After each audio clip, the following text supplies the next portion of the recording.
Boa noite. Começa agora mais um Conexão ND, hoje um pouco diferente. Hoje é o Conexão ND especial Cidade Ameaçada. Nas próximas terças-feiras eu vou receber convidados para debater o problema sobre as ocupações irregulares aqui em Florianópolis. Qual a situação da capital? Qual a situação da capital hoje, atualmente? Como resolver o problema levando em consideração a vulnerabilidade social? Um problema que afeta a todos nós e que nos chama para a responsabilidade. São alguns dos pontos do Conexão Especial ND de hoje.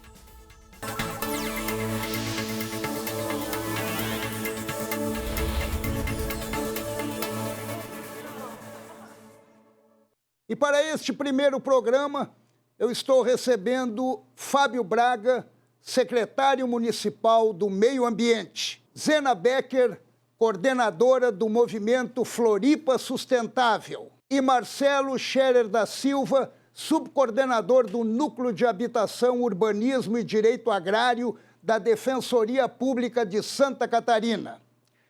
E eu lembro que você pode acompanhar também o programa simultaneamente no portal ND+.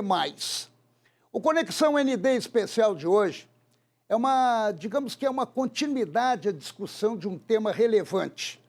Um tema relevante levantado, na verdade, em 2020, no ano passado, em plena pandemia, pelo Grupo ND. Na época, os meios de comunicação levaram à população números sobre a situação da Grande Florianópolis em relação a essa ocupação irregular, essa ocupação desordenada. E o repórter Eduardo Cristófoli, ele preparou um resumo desse material que você vai acompanhar agora. O diagnóstico é assustador e, se não tratado logo, o problema pode se tornar incontrolável.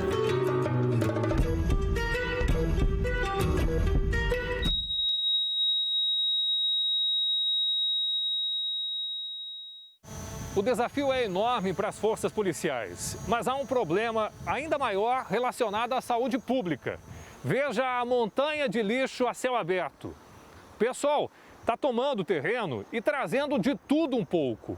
Essa área verde já foi invadida outras vezes. A polícia acaba de destruir 10 barracos aqui, mas o pessoal já está abrindo clarão no meio da mata.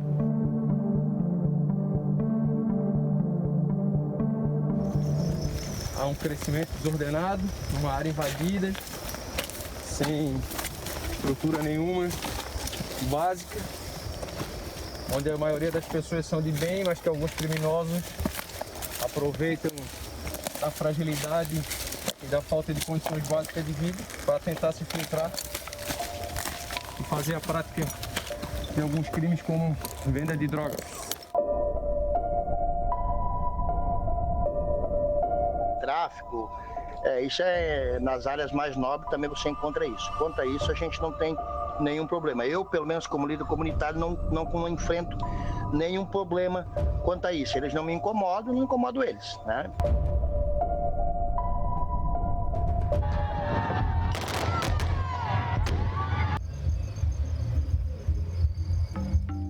Onde há 2 décadas tinha 10 famílias, hoje vivem 20 mil pessoas. As pessoas estão produzindo uma ocupação urbana de forma nociva para elas mesmas e para o ambiente urbano. Em Florianópolis, a situação em alguns pontos é tão preocupante quanto. O Grupo ND mapeou 60 locais com incidência de invasões e onde a população vive em condições de pobreza.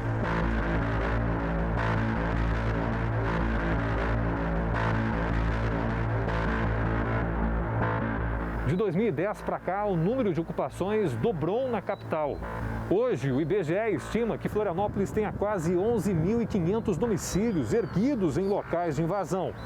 E o maciço do Morro da Cruz é o ponto com maior índice de favelização. 39% das favelas ficam no entorno do morro, na área central da capital. São quase 5.000 domicílios. O que o Rio de Janeiro pode ajudar? O que a experiência do Rio pode ajudar em cidades como Florianópolis?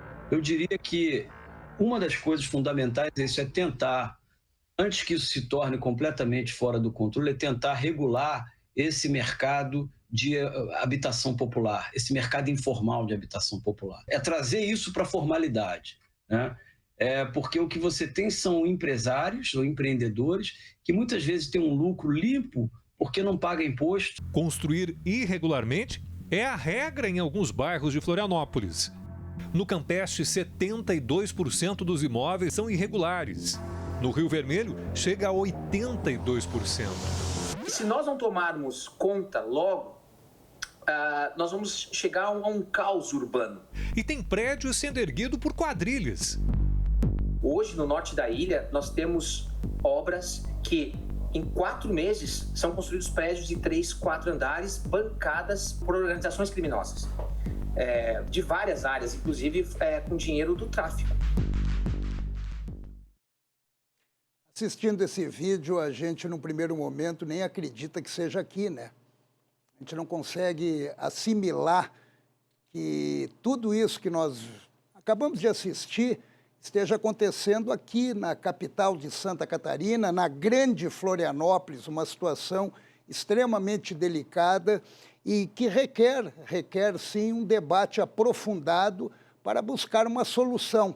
E eu vou começar o nosso debate, a nossa conversa aqui com os nossos convidados, agradecendo a gentileza de vocês virem até aqui, de abrirem um espaço na agenda para discutir um assunto tão importante e fundamental para todos nós. E eu começo com o senhor, secretário. Na verdade, eu vou fazer uma pergunta para os três. Eu parto do princípio seguinte: tudo isso que nós vimos e tudo isso que nós estamos vivenciando é do conhecimento das pessoas e é do conhecimento de vocês que realmente nós estamos vivendo um processo de favelização, de ocupação desordenada de área. E por que eu pergunto isso? Porque se, na verdade, a gente não acredita que isso esteja acontecendo, nós não vamos realizar nada. E eu começo com o senhor, secretário. Bom, boa noite, Paulo. Boa noite aos colegas. Paulo, por lógico, e falo pela Secretaria do Meio Ambiente e Prefeitura Municipal de Florianópolis, conhecimento é irrestrito. Nós conhecemos de plano toda a situação da cidade de Florianópolis. E ali foi levantado na matéria 2 situações bem claras, né? Uma é o parcelamento irregular do solo, né, construções clandestinas, e outras são situações das invasões. Florianópolis, assim como todas as cidades do Brasil, passam pela mesma situação, e Florianópolis às vezes é mais latente por ser uma ilha, onde possuímos 9 unidades de conservação, mais uma que estamos em prestes a ser criada, a unidade do Maembipe, e fica tão latente e visível essa situação. Então, esses 2 prismas, tanto na construção clandestina e no parcelamento irregular do solo, que a RIC e a AND foi no passado constante denunciando essa prática, e a Secretaria de Desenvolvimento Urbano tem feito demolições quase que semanais, e a AND tem acompanhado e dado matérias exclusivas, inclusive, e a questão da favelização e invasões, que ficou emblemático no último mês, foi aquela invasão no Alto Caeira, de um terreno da Prefeitura, da qual fizemos um mapeamento e fomos lá combater. Respondendo, temos consciência, sabemos que precisamos atuar, estamos atuando tanto na construção clandestina quanto na invasão, mas precisamos também de um alinhamento com órgãos como a Defensoria, como a sociedade civil organizada, o Ministério Público e a imprensa, para que seja uma grande força-tarefa, para que quando a gente for atuar de forma preventiva, que é o que a gente precisa fazer, para não acontecer o que aconteceu no Rio de Janeiro, não fomos surpreendidos no período da tarde com notificações intimidando o trabalho da Prefeitura. Isso é inadmissível e não pode ser aceito. Depois eu vou voltar em relação ao que o senhor expôs, no sentido de ter um trabalho além da demolição, além do chegar e retirar o que é ilegal e o que é correto.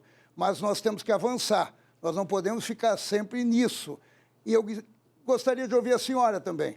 Bem, boa noite, Paulo, boa noite aos amigos, boa noite a todos. Eu conheço bem essa realidade. Aliás, o Floripa Sustentável vem debatendo muito em cima disso, vem cobrando muito do Ministério Público, da Polícia Militar, da Prefeitura. Eu visitei todas as favelas a convite do Ministério Público, a Polícia Civil e a Polícia Militar, todas as favelas aqui do norte da ilha, no início do ano passado. E realmente existem as famílias que precisam de uma política pública de habitação. E Florianópolis tem uma carência enorme de habitação social. A nossa terra hoje é muito cara e o plano diretor precisa ser urgentemente ajustado para que possa ter um controle em cima disso. E, principalmente, a política pública de habitação social. Isso é um fato e que precisa ser resolvido pelo poder público. Mas existe uma política pública de habitação? Existe um plano municipal de habitação, tá? Que precisa ser já readequado, né, secretário? Porque ele realmente já tem muito tempo, só que precisa, antes de tudo isso, plano diretor. Precisa, sabe, o parcelamento do solo precisa ser regulamentada, que é o plano diretor para poder ele realmente dá essa segurança jurídica até para o próprio poder público. A Câmara precisa votar o que o prefeito não conseguiu e deve levar novamente agora para a Câmara de Vereadores. Caso contrário, tudo fica estagnado, você não tem uma carta que oriente como parcelar esse solo, as pessoas vêm nas ocupações irregulares, aí começa, demole, não demole, o que faz com as famílias que estão lá? Precisa, antes de tudo, Paulo, ter uma política de habitação social. Aí sim, continuar a fazer o que a Prefeitura vem fazendo. A Polícia Militar, o Ministério Público e a Floran têm feito um trabalho extraordinário nesse sentido de demolições. Aí esbarra de novo em todo um processo de burocracia, né, no poder público, que quando tu entra com o processo de demolição demora tanto que quando termina já está consolidado e não tem mais como demolir. Agora nós vamos bater a porta da Defensoria Pública, que pouco tempo atrás teve um atrito aí no sentido de um trabalho realizado pela Polícia Civil, um trabalho realizado pela Prefeitura, numa área invadida ilegalmente, a Defensoria defendeu os invasores. Seria isso? Não seria isso, seu Paulo. Então, boa noite a todo mundo, né, que nos vê, boa noite aos colegas aqui. É o seguinte, a gente precisa entender primeiramente qual o papel da Defensoria, a sua função institucional, né, e nós fomos criados para preservar os direitos das pessoas que não têm condições financeiras para custear um advogado ou aquelas pessoas que não conseguem, por alguma circunstância específica, se organizar e procurar, né, o caso da mulher em situação de violência, da criança e do idoso, né? Que são, muitas vezes, pessoas que ocupam esses lugares, né? Além de pobres, pessoas pobres, elas são famílias que possuem idosos, possuem crianças, pessoas com deficiência, enfim. Então, o papel da Defensoria é olhar para essas pessoas, né? A gente reconhece e a gente aceita, e não tem como não aceitar, porque é uma coisa desejável, a proteção ao meio ambiente e a fiscalização que é feita. A gente não se opõe e não vai se opor a nenhuma demolição de uma obra ou uma edificação não residencial ou não habitada, né? E não tem direito à moradia a ser preservado aí. Quando envolveu-se essa polêmica do último mês, o que aconteceu foi que depois dessa operação que foi veiculada na mídia, a gente costuma receber relatos informais ou formais de que, olha, houve tais demolições, é possível que existisse naquelas edificações pessoas residindo. Então, o que normalmente a gente faz, e não tem como ser diferente, a gente vai ouvir a parte contrária, né? Aquela pessoa que está sendo acusada, entre aspas, de praticar um ato contra a pessoa que veio nos procurar. Então, a gente acabou fazendo um pedido de informações para a Prefeitura Municipal. O secretário já me adiantou que entendeu que o ofício era intimidatório, enfim. Mas, no final das contas, era apenas uma solicitação para que a Prefeitura nos informasse, olha, está aqui os documentos que a gente fez, né? Está aqui o relatório do procedimento, né? As casas estavam desabitadas. Ou seja, a Defensoria Pública não estaria defendendo a ilegalidade. De forma nenhuma. A gente entende que existem, especialmente nessa questão de construções não habitadas e não destinadas à residência, que não existe direito a ser tutelado aí, né? A situação completamente diferente é daquelas pessoas que já habitam um lugar, já mesmo residem irregular? lá. Mesmo irregular. O que acontece, Paulo? A legislação atual brasileira, ela protege tanto o meio ambiente quanto o direito à moradia dessas pessoas e quanto o direito, inclusive, à posse dessas pessoas. Mas, doutor Scherer, a Constituição deixa bem claro o direito de propriedade. Então, de repente, quem tem o direito à propriedade perde pela ilegalidade? O direito da propriedade, ele só pode ser exercido se atendido às funções sociais. Ou seja, a Constituição protege o direito à propriedade desde que ela cumpra uma função social. Ou seja, essa propriedade tem que ter uma destinação, ela tem que ter uma utilidade, né? Mas no caso dessas infrações ambientais, a gente entende que as pessoas, se habitam um lugar, elas têm direito, pelo menos, a serem notificadas e ouvidas, e, em segundo lugar, em terem respostas sobre a possibilidade ou não de regularização da área onde ela mora. Olha, nós estamos num debate. A senhora quer falar, fica à vontade.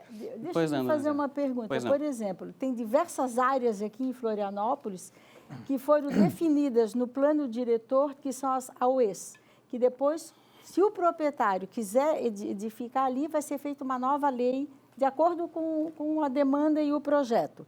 Bom, ali tem um proprietário legal.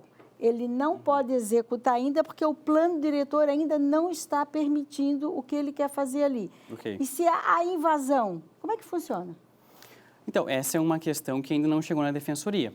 Mas, provavelmente, se ela for judicializada... Mas é mais ou menos o que vem acontecendo. Já aconteceu isso na C401, por exemplo? É claro que a gente também entende que alguns vazios urbanos e algumas propriedades, elas não são utilizadas ou são subutilizadas por questões tais como essa que a senhora está falando, né? Ou, às vezes, é um imbróglio sucessório, por exemplo. É um processo que deu problema, os sucessores não conseguem mexer naquela área. Ou de herança. Ou tem uma dívida com a prefeitura que o proprietário não consegue pagar, então não consegue vender. E daí tem o direito a invadir? Exato, essa é a pergunta que eu ia fazer. Mas aí, seu Paulo, nada impede que o proprietário ajuize a ação de reintegração de posse, ou inclusive... Não, mas já é dele, o terreno já é dele. Sim, ele pode exercer o que a gente chama de desforço imediato, que é utilizar as suas próprias forças desde que imediatamente aquela invasão, né? Então, ele pode chamar a polícia no momento que a ocupação está ocorrendo, enfim, não tem impedimento nenhum. Ou seja, não há um direito, como vocês querem fazer aparecer aqui, à invasão, e não é uma defesa da defensoria a invasões de propriedade. O que existe são, muitas vezes, normas que parecem ser antagônicas e que, por isso, o judiciário está aí para resolver, né? Mas, secretário, o senhor reclamou da atitude da defensoria diante desse processo de invasão e da reação da prefeitura. O Paulo, o defensor ele traz algumas situações de conceito muito interessante para o debate. O conceito, qual é o direito difuso, coletivo, a ser tutelado? Se é da moradia, da invasão ou do meio ambiente sustentável e de uma cidade organizada? Esse é o grande debate do direito difuso ali a tutelado. Algumas situações que ele menciona, como o conceito de moradia, é importante a gente trazer à baila também. É importante a gente debater entre as entidades e entender o que é uma moradia. Será que se amanhã um cidadão for até a sede da Defensoria Pública, com 3 madeiras, 4 madeiras, um telhado, ficar por meia hora lá, é considerado uma moradia? Quando é que eu posso atuar? Será que nessa meia hora eu já não posso mais atuar? Será que isso, se a gente albergar essa possibilidade de situação, de o cara poder ficar, o cidadão, 15 minutos no local, e se considerar como moradia no local, como é que nós, o poder público, vai poder atuar de forma preventiva, sendo que esse tempo não é determinado por nós? Naquele caso específico ali no Alto Caeira, sexta-feira nós estivemos no local, fizemos monitoramento com drone, monitoramento com o nosso time, não havia moradia alguma, ou seja, não tinha ninguém morando. Se demolisse na segunda-feira, já seria um caso perdido. Fomos lá na sexta-feira, colocamos abaixo, sem moradia alguma, e fomos acusados, inclusive, de derrubar a moradia. Então, o debate dos conceitos eu acho muito interessante. Qual o direito tutelado nesse caso? Qual é a questão da moradia do conceito? Se podemos considerar que o cidadão, 1 hora, 1 dia, no local invadido, numa Mata Atlântica, com queimada, pode ser considerada uma moradia. E isso é conceito que a gente precisa, entre nós, as entidades, poder fazer um alinhamento para entender a nossa possibilidade de atuação prévia, sem que haja um pedido de informações e, às vezes, num caráter intimidatório, que é o que a prefeitura entende que foi nesse caso específico, quando pede, inclusive, para mencionar qual agente fez a ação, ou seja, né, que é o agente que está lá fazendo, porque a gente vai querer responsabilizá-lo, né? Ou seja, quem estava lá são servidores da prefeitura, servidores públicos, sem colete à prova de bala, numa exposição, inclusive, perigosa na sua vida, executando um mistério necessário e que eu, como secretário, né, e à frente da pasta, não posso aceitar um poder intimidatório nem na pasta da Secretaria da Prefeitura e nem aos meus servidores que estão lá fazendo o mistério público. Quero lhe ouvir. Bom, como eu falei antes, né, seu Paulo, secretário, o ofício que o Núcleo de Habitação enviou, sim, ele é duro, né, mas ele tem uma justificativa para isso. Nós, durante muito tempo, a gente enfrentou e ainda enfrenta a dificuldade de obter respostas nos nossos ofícios. Um exemplo que a gente tentou fazer e atuar em conjunto com a Prefeitura, mas porque não obtemos nenhuma resposta, isso ficou inviabilizado, foi um pedido de regularização fundiária ali da costeira, no elevado que vai para o sul da ilha e para o aeroporto. Então, aquela área ali, bom, vocês são muito mais antigos que eu estou aqui há 6 anos, mas aquilo ali está aqui desde quando eu vinha passar minhas férias aqui, né? E ela já foi classificada como uma zona especial de interesse social, isso quer dizer que ela pode ser regularizada, e a gente enviou 3, 4 ofícios e a Prefeitura nunca nos respondeu, né?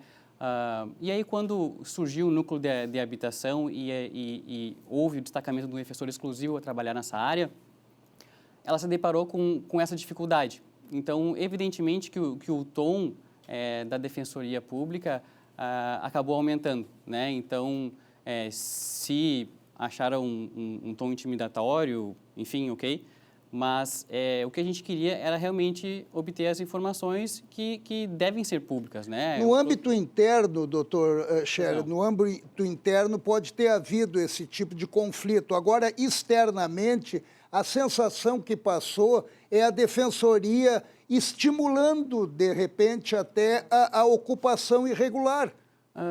Seu Paulo, eu acredito que talvez a forma, e aí me perdoe, mas eu vou ter que ser franco aqui, talvez a forma como é veiculada esse pedido de informações, inclusive com o secretário...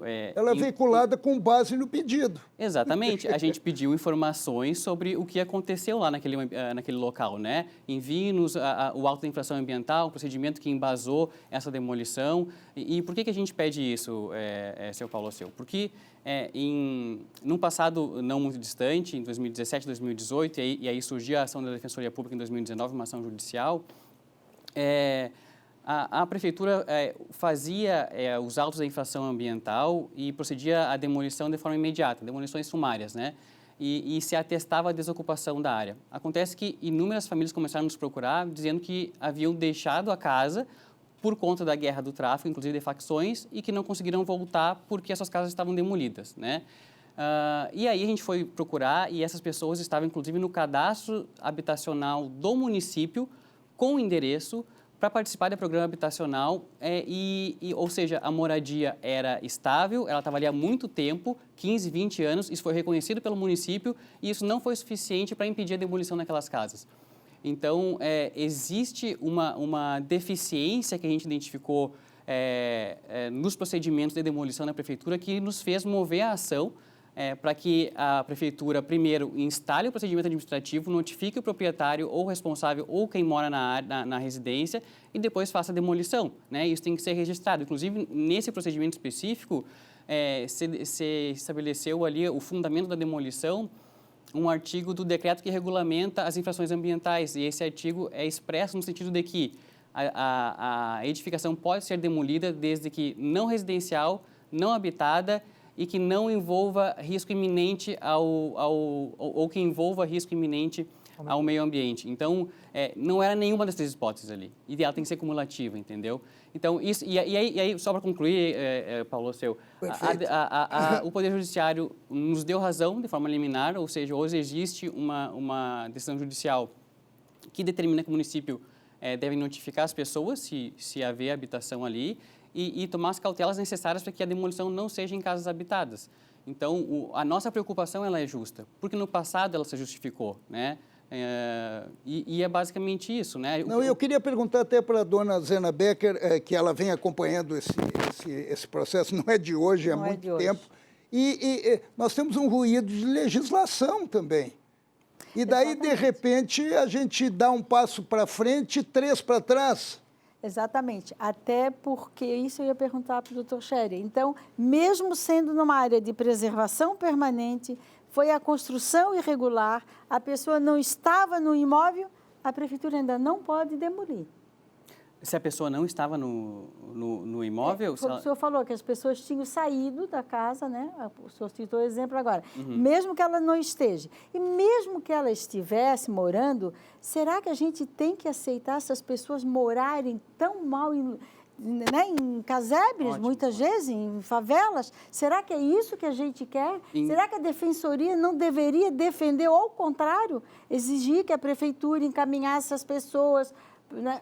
Aí é que está, sabe? E demolir. E dar autorização para demolir. Perfeito. Cobrar da prefeitura uma obrigação que é dela. Uma obrigação social dentro de um programa social. Mas exigindo a demolição. Porque se fizer isso, vai se criar uma cultura, e é isso que a gente vem defendendo muito. E o Paulo lembra bem. Nós queremos criar uma cultura de que aqui não vai ser o Rio de Janeiro. Tá? E para que isso não aconteça, o que nós temos que fazer? Não deixar mais construção irregular. Então, olha aqui o morro onde a gente está. Se você descer ali depois, como você está muito pouco tempo aqui, eu já estou há muitos anos, e lutando para isso, a gente percebe dia a dia cada vez mais a ocupação. E quando tu exige com o poder público, eu não estou aqui defendendo a prefeitura, tá? Exige que o poder público vá lá e faça a demolição, esbarra ou no Ministério Público ou na Defensoria, de que não pode. Então, não pode ocupar, e quando eu me refiro, não é só as pessoas de baixa renda, eu estou me referindo a qualquer, né, qualquer renda, porque não pode, não pode. Então me permita responder a senhora, então. Assim, a senhora perguntou se mesmo nesses casos deveria se aguardar a notificação ou o procedimento. Sim, por 2 motivos. Primeiro, porque essas casas já estavam numa situação estável ali e elas já poderiam ser classificadas como um núcleo urbano informal consolidado. E o que isso quer dizer? Quer dizer que a prefeitura deveria, nesse caso, fazer um procedimento de regularização fundiária. O REURB. O REURB, que a senhora conhece. Concordo plenamente. Né? Então, assim, se as pessoas... Secretário, eu quero lhe ouvir, eu quero que o senhor entre nesse debate, é importante. Eu vou deixar ele concluir. Que é importante. Vou me controlar. Então, as pessoas saíram dali porque o tráfico expulsou elas. Então, o que se esperaria? Primeiro, uma operação de segurança para garantir que essas pessoas retornem para suas casas e não aproveitar da ausência delas para demolir as casas. Ali. Elas não têm onde ficar, elas ficaram... Aí cobra da prefeitura. Pois então, mas deu tempo, dona Zé, não deu, a prefeitura foi lá e demoliu. Tempo, senhor, me desculpe, porque isso tem muitos anos, não então, é de agora. Secretária, a prefeitura está falhando numa política habitacional. E depois tem um detalhe aqui, Florianópolis, a dona Zena Becker deixou bem claro, o metro quadrado daqui já está se equiparando com Paris, né? Está ficando uma coisa complicada. A prefeitura ela atua de várias frontes, tanto na prévia, como foi nesse caso específico que a gente está discutindo, e detalhe, quando chegamos lá tinha lotes, inclusive, que é algo que precisa ser discutido, se é a regularização fundiária versus negócio, porque lá tinha, inclusive, lotes marcados e venda, inclusive, na internet de lotes, ou seja, dá para considerar como uma necessidade de habitação ali, se já tinha um negócio institucional, inclusive, por algumas entidades na cidade, promovendo a vinda de pessoas para fazer venda de imóveis da prefeitura em área de preservação, né? Isso é uma discussão também que nós precisamos tratar. Mas em relação à prefeitura, além do combate prévio que a gente vem fazendo, situações como o Instituto do REURB, que a dona Zena mencionou agora tão bem, o Lar Legal, que começa agora na Tapera, para poder fazer regularização de imóveis em situações clandestinas, ou seja, de parcelamento irregular do solo, para que a gente possa fazer um grande filtro. Legislatura passada tive na Câmara de Vereadores, são quase 500 projetos de lei de nomeação de rua, a dona Zena sabe tão bem, tramitando na Câmara de Vereadores, que não pode ser aprovado porque são oriundos de parcelamento irregular do solo, inclusive o Ministério Público recomenda que a Câmara de Vereadores assim não faça. Mas ali nós temos, Paulo, situações consolidadas, situações que estão em área de preservação, ou seja, é um grande mix, mas há a possibilidade de fazer um grande filtro para regularizar as situações que são passíveis de regularização e aí a gente se concentrar no que não dá para regularizar e precisa ser demolido. E isso, o REUB, ele vem para isso, o Lar Legal do Poder Judiciário Catarinense vem para isso, são institutos para que a gente possa fazer uma regularização na lei. E na ilha, agora, com relação às unidades de conservação, se a Prefeitura, no momento passado, não o fez, hoje o prefeito Jean, com a criação da Secretaria de Meio Ambiente, entende que nós vamos ocupar todas as áreas de preservação, de unidades de conservação do município, inclusive dando vida. Unidade de conservação é aquela que se conserva o meio ambiente, mas que se tenha vida, se possa utilizar, se possa frequentar, para inclusive poder fazer um basta nas invasões nas suas beiradas, como acontece aqui no Morro da Cruz, no nosso entorno aqui. Eu vou fazer um pequeno intervalo agora e eu volto daqui a pouquinho, e até colocando o que a senhora acabou de dizer, eu vivia no Rio de Janeiro. Eu sei exatamente o que aconteceu com o Rio de Janeiro. E quando eu vim para cá há 25 anos, vim para ficar um ano, estou há 25, então eu percebi o que vem acontecendo aqui e isso realmente preocupa e assusta. Assusta porque não é só um problema de invasão, é um problema de segurança, é um problema de saúde e é um problema que amplifica a situação social. A gente vai fazer um breve intervalo e já retorna com esse debate importante para a nossa cidade, para a nossa grande Florianópolis.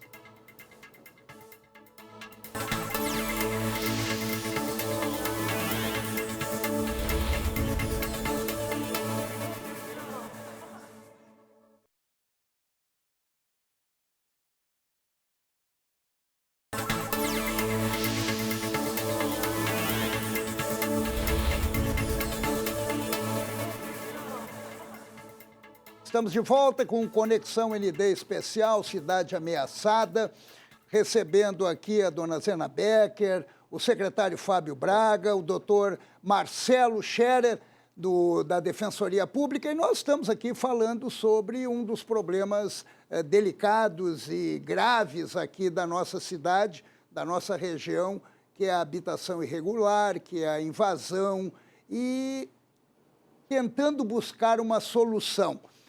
Nós falamos muito do problema, nós destacamos o problema e algumas dificuldades que passam, inclusive, pela legislação. Mas eu percebi na exposição de vocês de que um dos problemas está na Câmara de Vereadores. Como é que se resolve isso? Uma Câmara de Vereadores que, de repente, entre aspas, estimula a irregularidade. Bom, Paulo, é importante mencionar também que a Câmara é o grande raio de demandas da cidade, né? Lá está a representação completa da cidade nos vereadores, né? Ou seja, houve votação da cidade inteira ali, né? E todas as demandas da cidade acabam se concentrando muito na Câmara por uma representação local dos vereadores. Em especial, na questão imobiliária em Florianópolis, que é o debate do plano diretor, é importante lembrar que o plano diretor aprovado há 2 legislaturas passadas, ele foi judicializado, né? O pessoal às vezes tem memória curta, mas a gente lembra bem. O prefeito Jean Loureiro, quando ingressou na prefeitura e entrou no seu início do seu governo, o plano diretor ele era judicializado, ele conseguiu vitórias importantes, conseguiu aprovar as votações necessárias, o Poder Judiciário se manifestou e entendeu legal o plano diretor. Ou seja, depois da aprovação pela Câmara, ainda enfrentou uma grande jornada no Poder Judiciário para aí sim poder efetivar a sua utilização na cidade. Ocorre que quando consegue ser efetivado, já carece de uma alteração novamente, como foi trocado pelos colegas anteriormente, né? Então, a Câmara fez seu papel no passado, na aprovação do plano, vai fazer agora novamente no debate da alteração, mas é importante mencionar que ficou muito tempo no Poder Judiciário para se discutir a aplicabilidade do plano diretor. E às vezes esse tempo, que era um tempo de maturação, já vem um tempo perdido, que nós já temos que apresentar uma nova alteração do plano diretor, porque aquela que quando entrou em vigor já não é mais palpável na cidade. Então nós sempre estamos chegando depois. Sempre chegando atrasado, isso que eu queria interferir. Desculpa, Paulo. Assim, ó, eu participei ativamente da construção desse plano diretor, inclusive indo a Brasília conversar individualmente com todos os ministros, na época do julgamento, dos 5 ministros, levei de diversas entidades do setor produtivo, então eu sei bem o que estou falando. O problema é que a Câmara demora demais para aprovar, existe uma negociação muito grande, essa é a verdade, sabe, secretário? E o que acontece? O plano diretor ele foi para a Câmara rapidamente, foi aprovado, precisando de regulamentação em alguns artigos e de ajustes em outros artigos.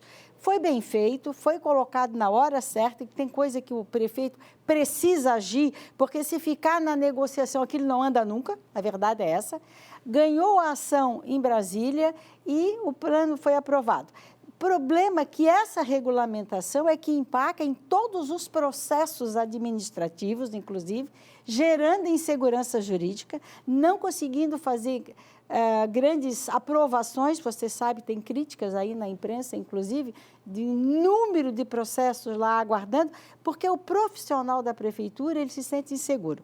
Hoje, toda a regulamentação fundiária e todo o REURB, infelizmente, vai para a Câmara de Vereadores, vai ficar na mão da Câmara de Vereadores. Essa nova etapa que não foi aprovada, repito, a regulamentação dos artigos e ajustes em alguns outros artigos, que vai facilitar, inclusive, mais ao menor empresário ou a pessoa que precisa regulamentar lá a sua área do que o grande empresário. É bom que os vereadores saibam disso. A redação está pronta, a Prefeitura em breve deve mandar. Nós do Floripa Sustentável vamos atuar bastante em cima disso, porque nós entendemos que tudo isso que nós falamos aqui não vai adiantar de nada se não tiver uma regulamentação adequada. É importante falar, Paulo, que quando ele vai à Câmara de Vereadores para alteração, né, por força de lei, o Conselho da Cidade já fez uma análise minuciosa, prévia de votação para ir à Câmara. A senhora participa comigo lá. Ou seja, o projeto ele vai para a Câmara de Vereadores muito mais do que uma ideia do governo para a cidade. É uma ideia que participa de todas as entidades ali, de organização civil, empresariais. Vez ele vai embasar. O problema está no Judiciário? Não está mais. Não. O Judiciário teve uma interferência direta. Eu lembro o Ministério Público Federal.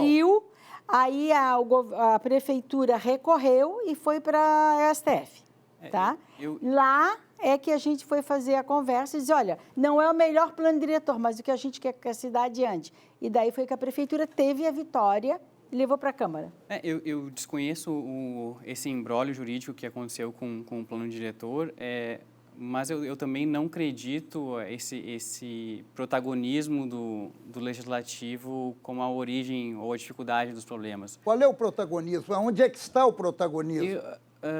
Paulo, a política urbana, ela é de competência especificamente do Executivo. Do Executivo. Ele quem determina os rumos da política pública. Mas passa pela Câmara. Tudo bem, mas a gente já tem leis que podem ser utilizadas, que podem amenizar essas questões. Nesse caso, não. E eu digo, por exemplo, a gente estava falando agora há pouco sobre as regularizações fundiárias, né?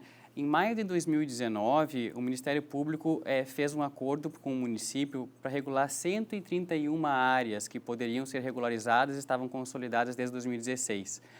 Mês passado, o Ministério Público, inclusive o promotor que apareceu aqui mais cedo na reportagem, na matéria, ele teve que ajuizar 98 ações de execução porque o município se comprometeu lá atrás que ia fazer essa regularização e não fez. Um segundo ponto, que a gente estava falando também mais cedo, sobre essa questão da função social da propriedade e das áreas que não são utilizadas. O município também ele não fiscaliza essas áreas porque, segundo a gestão, não teria instrumentos para fiscalizar, ou seja, não poderia impor ao proprietário para ele parcelar, usar ou edificar aquela área ali. E isso, evidentemente, se a gente não tem mais demanda, mais oferta, o preço do imóvel sobe, as pessoas têm menos condições de pagar e isso incrementa os riscos de novas ocupações, né? Secretário, o senhor como representante do Executivo aqui no nosso debate. Paulo, novamente, são dois institutos que precisam ser divididos e completos. A legislação ela vai atingir a quem vive, não à margem da legislação, mas sim no ordenamento jurídico. Seja o lar legal, como a gente mencionou, seja na regularização de obras de regularização fundiária. Agora, por nunca que a legislação vai conseguir atuar quem vive à margem da sociedade, como nas invasões, como nas queimadas da Mata Atlântica, como na invasão de unidade de conservação. Aí sim, a nossa atuação preventiva para retirar de forma imediata e sanar é o grande ponto. A grande ação que a gente precisa fazer é exatamente na questão do legal, ou da regularização do que pode ser legal, mas não em albergar e abraçar e passar pano quente do que é impossível ser regularizado. O município não fez. Essas 131 áreas, elas poderiam hoje ter saneamento básico, né, tratamento de afluentes, esgotamento sanitário, fornecimento regular de água, de luz, porque muitas vezes é tudo clandestino, né, e coloca em risco as pessoas ali. E o município assumiu esse compromisso. Ele disse, a gente pode fazer, e não fez. Entendeu? Dona Zena, nós temos que situação, então, para as pessoas que estão nos acompanhando entenderem direitinho. A gente tem invasão, a gente tem uso capião, qual é a situação que nós vivemos aqui hoje em Florianópolis que preocupa e que tem que ser resolvida? Hoje não adianta ter discussão nenhuma se não aprovarem essa regulamentação do plano diretor, em primeiro lugar, que vai dar segurança jurídica para esse empresário que tem a área que ele ainda não pôde ocupar, porque o plano diretor diz que essa área tem que ficar reservada para projetos especiais, tá? E nós não vamos poder deixar as pessoas invadirem, que tem propriedade. E daí as pessoas invadem e a prefeitura vai lá e tira. E tem que tirar, porque tem propriedade. E daí tem pressão da justiça para não tirar. Aí tem pressão da justiça, entendeu? Enquanto não regulamentar, repito, o plano diretor e implementar o REURB, que é o que a Defensoria defende e que é justo, chegou uma hora, Paulo, que Florianópolis disse assim, deu, basta, vamos regulamentar o que está consolidado, não tem mais como tirar. 82% de propriedade do sul da ilha é irregular, então tem que regulamentar. E a partir daqui não pode mais aqui. Mas para isso precisa de quê? De lei, que não está aprovada. E essa lei lá dentro da Câmara? Essa lei vai para a Câmara agora, como o secretário falou, acabou de passar pelo Conselho da Cidade, foi aprovada toda a proposta que o governo encaminhou e agora o governo precisa ajustar e encaminhar para a Câmara, primeiro. E segundo, eu conversei com o presidente pessoalmente da Câmara de Vereadores, ele me disse que já está com uma equipe, um grupo de trabalho em cima do REURB, a saída para Florianópolis é o REURB. Não tem outra alternativa. Você conversa com qualquer especialista, por exemplo, Jaraguá do Sul está fazendo o REURB, com sucesso extraordinário. Uma equipe de primeira de advogados fazendo o REURB, dizendo assim, o REURB dá um basta. Organize o que está consolidado, estou certa, doutor Chéri? Organize o que está consolidado, dá segurança jurídica para o poder público, no caso da prefeitura, demolir ou não o que está irregular e proibir o que não pode. Outra, né, dona Zena, desculpa interferir, mas a gente está falando aqui de empreendedorismo e o investidor, enfim, uma vez feita a REURB, esses imóveis todos entram no mercado formal também. Claro. Isso entra no mercado claro. E aí a tendência, enfim, é... Existe um programa, um programa do Tribunal de Justiça também. Exatamente. Esse é o programa Lar Legal, que eu já vinha mencionando. Que é o Lar Legal. Que Florianópolis não tinha entrado ainda, foi a primeira vez que entrou, né? Isso, já estava em construção desde o começo da gestão de Jean Loureiro, do primeiro mandato, agora foi concretizado e já iniciou, inclusive, as ações lá no bairro da Tapera, o primeiro bairro escolhido para iniciar, né? Então, isso nós estamos falando em regularização de obras, né? Nós estamos falando em regularização de loteamentos clandestinos na cidade, ou seja, tentando botar um basta, como a dona Zena menciona, nas situações consolidadas, mas não esquecendo de fazer previamente as ações para que não aconteçam situações de invasão. A regularização na cidade, Paulo, para nós é de maneira importante, para a gente poder dimensionar, como o defensor mencionou, a água, a luz, o que o posto de saúde pode atender, escola, o transporte, saúde, etc. A escola que é dimensionado para o número de áreas de inscrições imobiliárias legais, e a gente acaba tendo que atender um número maior. Ali a gente viu nas imagens no começo a questão do lixo, ou seja, nós atendemos o lixo para quem paga a taxa do lixo. Mas só que não tem como o caminhão ir lá e ver e atender apenas quem paga, ou seja, atendemos a cidade toda. Um hiperdimensionamento do que é o lixo na cidade. Nós pagamos na conta de luz e na água as questões da fuga, ou seja, né, o pagamento por as ligações clandestinas, eu pago, todo mundo paga essa fuga, ou seja, a tensão, inclusive, da própria energia que não aguenta. Então, a regularização para nós, no modelo de cidade organizacional, no modelo de prestação de serviço, ele é extremamente importante para a gente entender o que é a cidade de fato e regularizar os imóveis das pessoas nas situações que podem ser regularizadas. Mas é importante também, Paulo, e é algo que a gente vem dando passos largos, é na questão de aprovação de projetos, né? Também a gente não pode ser um agente indutor da clandestinidade, ou seja, pela demora do poder público de conseguir fazer as análises dos projetos, fazer a liberação ou não. Às vezes um não é resposta, né? Me dizer que eu não posso também é uma resposta. O que não pode é não ter a resposta. E isso o Poder Executivo do município de Florianópolis, ele vem atuando para dar celeridade nessas aprovações e, resta claro, as últimas informações da Secretaria de Desenvolvimento Urbano, com parceria com o CREA, ou seja, uma entidade civil organizada, para exatamente dar celeridade na resposta, se sim ou não.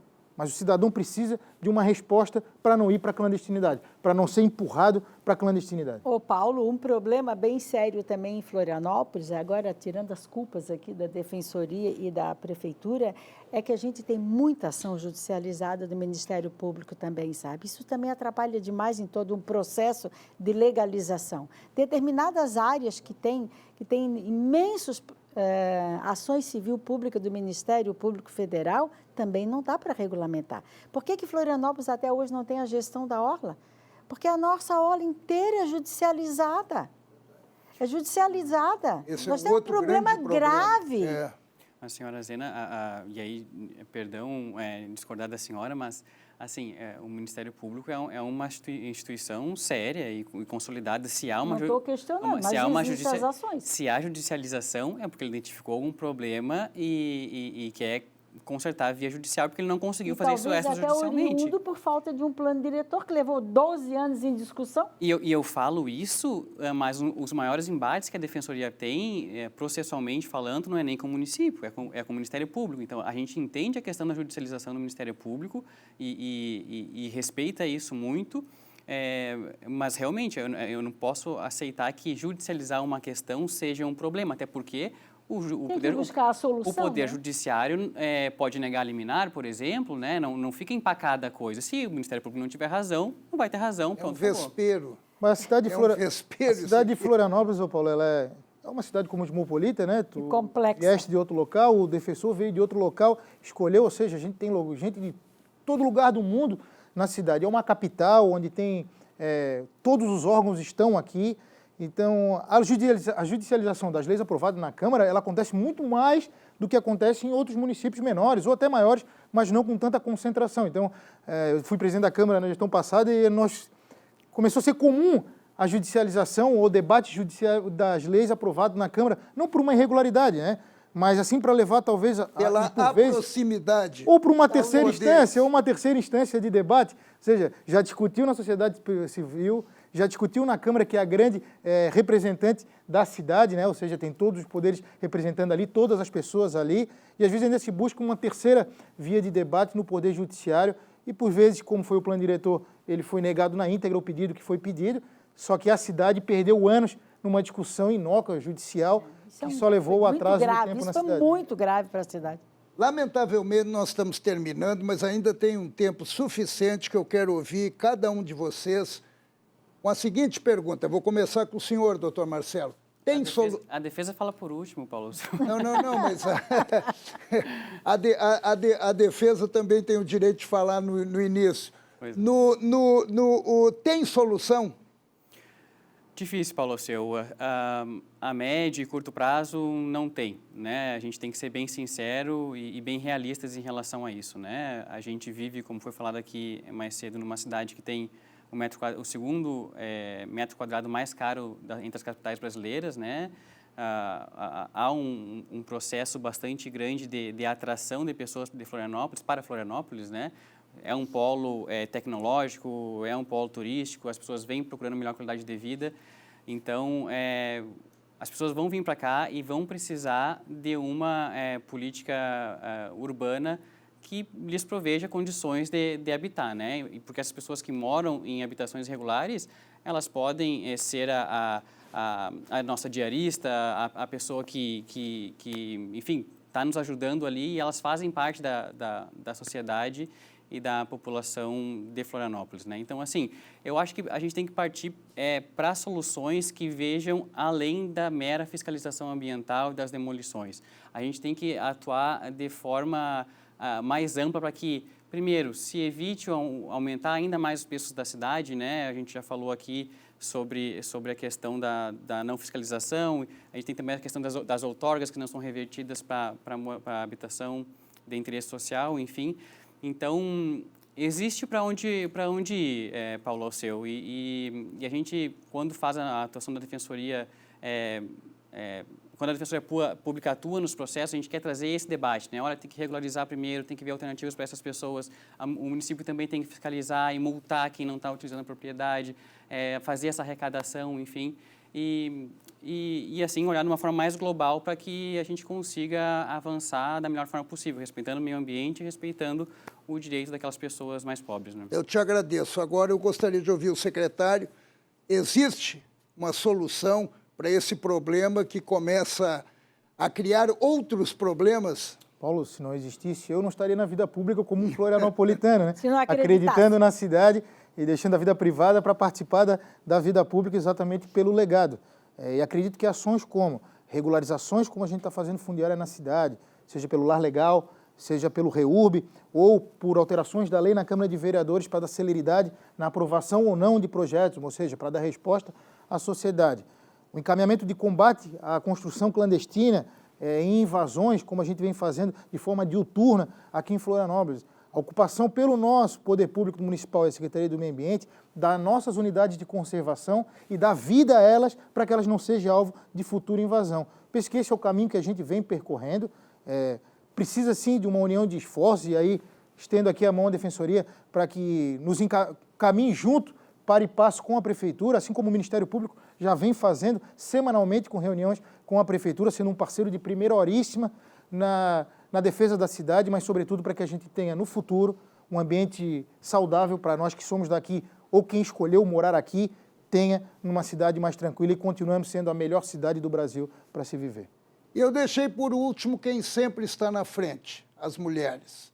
Então, dona Zena, eu queria ouvir a senhora também nessa preocupação de todos nós, se tem realmente uma solução e como podemos resolver isso. Eu sou sempre muito otimista. Não tenho dúvida nenhuma que tem solução a médio e longo prazo. Tá? A médio prazo já tem. Nós temos uma área de preservação de 67% do território. Nós temos 23% para ser urbanizado.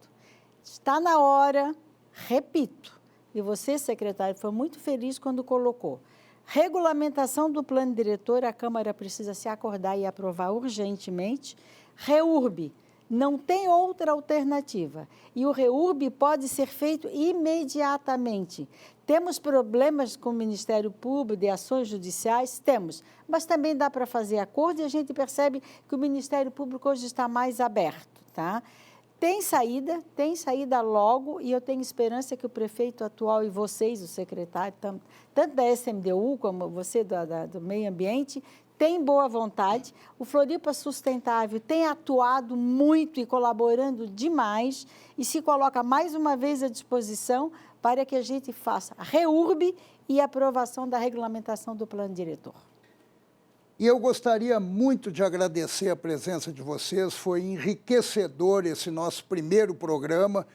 É um programa com um assunto pulsante, um assunto que necessita o empenho, na verdade, a união de todos nós. É essa a proposta do Grupo ND, de abrir espaço para debates importantes e debates fundamentais na realidade do nosso cotidiano. Muito obrigado mesmo pela presença de vocês, eu agradeço de coração e nós vamos continuar debatendo esse programa especial de Cidade Ameaçada. E principalmente você que ficou junto conosco até aqui, acompanhando o nosso programa, Obrigado pela audiência, obrigado pelo carinho. E terça-feira que vem nós voltamos. Voltamos e dando continuidade a esse assunto, que esse assunto requer principalmente soluções e, como disse a dona Zena Becker, soluções a médio e a longo prazo. Tem. E vamos perseguir. Um beijo, obrigado.